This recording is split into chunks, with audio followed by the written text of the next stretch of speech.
Joining me right now is Republican gubernatorial candidate for New Mexico, Mark Ronchetti. Mark, great to have you today. Thanks very much. Will you be able to see Joe Biden today?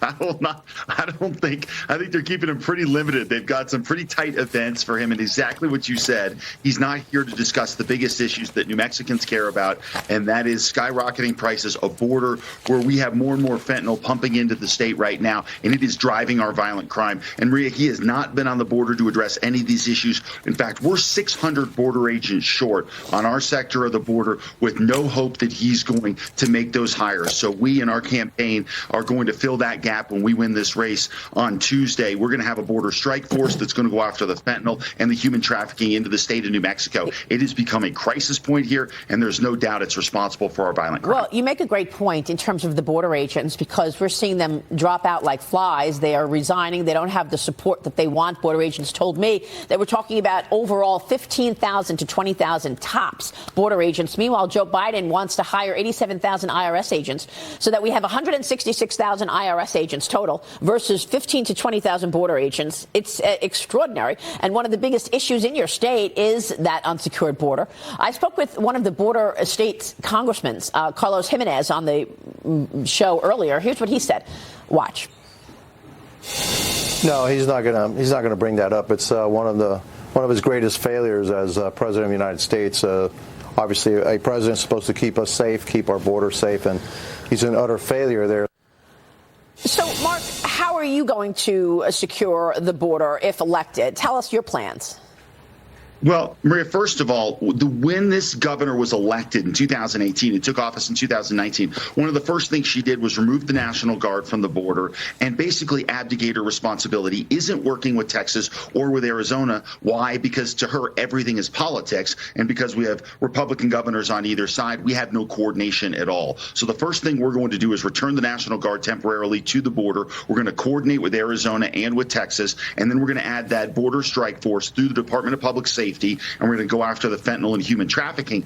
But then beyond that, the problem we have here in New Mexico, Maria, is that we have sort of that holy trinity of terrible policy, which includes being a sanctuary state. We also have catch and release, and we also have a very soft on crime governor who continually appoints judges who let people right back out of jail. So all of this has led to New Mexico being the second most violent state in the country. Wow. And while this is all happening, we're seeing violent crime by 30%. We're also seeing our prisons empty out. Our prisons have 26% fewer inmates than they did when this governor took office. And in fact, she was releasing people up until 2 weeks ago under COVID orders. When we were ripping into her for this, she finally stopped. But that shows you sort of the total feel of the problem here in the state of New Mexico. That's unbelievable. I mean, it's hard to understand the motivation here. Todd Pyro, jump in, because, you know, New Mexico is also dealing with an education issue.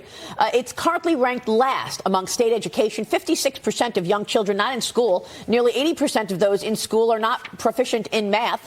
Todd, jump in. I mean, obviously, your goal as governor is to improve the state's education system. How do you intend to do that, especially within the confines, within the constructs, I should say, of a Democrat education system, from the school boards to the state system to your fellow state legislators?